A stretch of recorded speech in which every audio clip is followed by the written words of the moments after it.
Well, happening now, a lot of ladies here in Duke City are still on edge after one woman says she was robbed and raped in the Bosque Sunday night. Yeah, police say that the woman got off of the main trail for just a moment, and she even had mace and a cell phone with her, but she claims that her attacker took the items and then raped her. Self-defense experts say that it is a good idea to have those items, but you need to know how to use them and how to protect yourself. We have our News 13's David Romero, who is live near the Bosque this morning with some details for you to help you out. Hi, David. Hey, Elizabeth. Well, first off, some of the best defense can be using a little bit of common sense. Of course, you want to avoid being on trails when it's dark or running and biking alone. Now, no matter what, a person should be prepared to protect themselves no matter where they are in the city, especially in areas like the Bosque where you cannot see the areas around you very well. Now, that's where self-defense classes come in. Experts say there are a number of different methods that women can and should know prior to being in any environment where they may become vulnerable.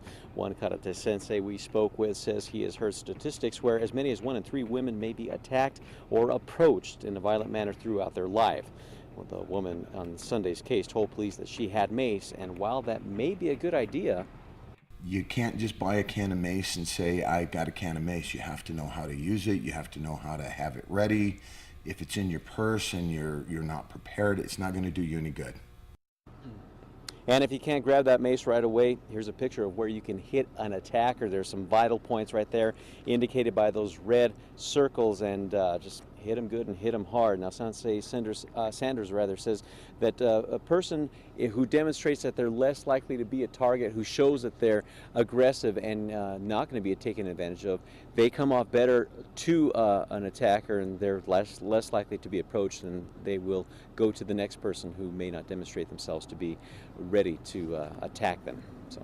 Back to you guys. Very good advice. Thank you for that, David. Albuquerque police say no arrests have been made in Sunday's rape case. Police do offer a free 8-week course called Women Against Crime. This is interesting. For more information on this course, head to our website, KRQE.com, and click under KRQE links. Happening now, fire crews are staying on high alert as weather conditions continue to feed the Silver Fire. The blaze, now close to 25,000 acres, could grow another 2,000 to 6,000 acres as winds are expected to pick up and humidity is expected to drop. The fire is still at 5% containment. The small town of Kingston is still evacuated, but so far, firefighters have managed to protect homes and other structures in that area. And then there's the Jarosa fire, that one also burning in a remote area of the Santa Fe National Forest. This one, no containment here, 0% containment. About 3,500 acres have burned there. Meteorologist Kristen Van Dyke is here now, and unfortunately you have the news that we don't want to hear about these fires today. Yeah, it's going to be a really rough one today for the firefighters because the winds are going to be picking up, we're going to be drying things out, and the heat is going to be going up as well. Take a look at the moisture content right now in New Mexico and back to the west. Very dry, and for this time of the day, temperatures are really low, in fact almost to the single digits in the southwest, and as things heat up, that number is going to drop significantly. We could see low single digits as far as humidity is concerned back to the west. The other big thing, the winds will be cranking up today. Southwesterly winds, strong winds too back west, is going to push all that dry air into the eastern part of the state. So where things are relatively moist, we're going to see that even dry out to the teens as far as the humidities go. So that's going to be dropping. Fire danger going up for the whole state, but back to the west, 20 to 30-mile-an-hour winds coming from the southwest, gusting to 40 for the Silver Fire. That's going to be rough. And then, of course, in the northwest, we're going to see that too. Up in the northern mountains, we'll be drying things out there too. Sangre de Cristo Mountains just east of that could see 45-mile-an-hour gusts, and we'll see breezy conditions here in the metro area. So again, we're going to be dealing with high fire danger, and we're also going to be dealing with a lot of dusty conditions as well. I'll have details on that part of things and let you know how hot it's going to get coming up next. All right, Kristen, thank you. In other news this morning, testimony is expected to continue this morning in the trial of a former Albuquerque police officer accused of killing his wife. The case hinges on the prosecution's belief that former cop Levi Chavez killed his wife Tara because she was allegedly threatening to turn him in for insurance fraud.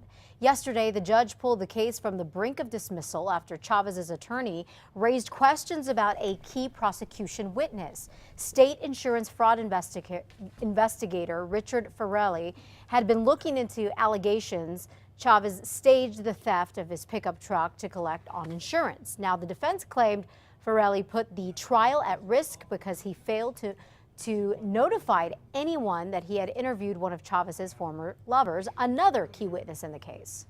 Did you at any time indicate that you had any information about that? No, ma'am, I didn't, because the question wasn't asked. Okay, so that is a problem because the defense says the insurance fraud investigator had notes and information on the case they could have used to cross-examine Levi's former lover, who, by the way, has already testified. The judge ruled the defense can cross-examine her again. The judge also blocked the insurance fraud investigator from testifying unless the defense wants to call him as a witness. Oh, police are still on the hunt for a man they say stabbed his neighbor to death because of a dog.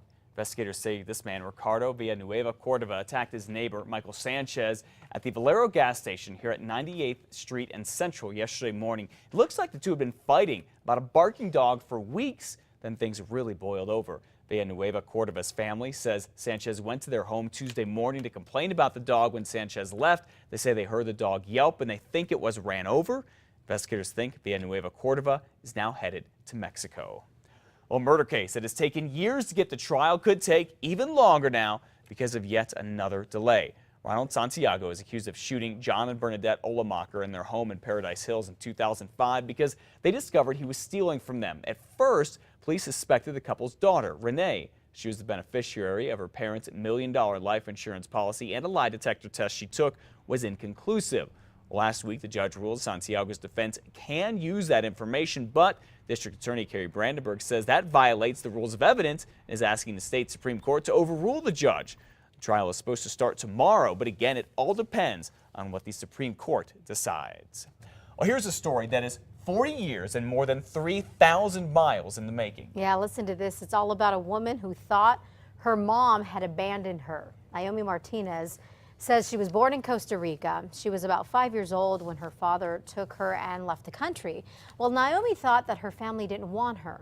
Naomi was really surprised when her family found her these days on Facebook and said that they had been searching for her for decades.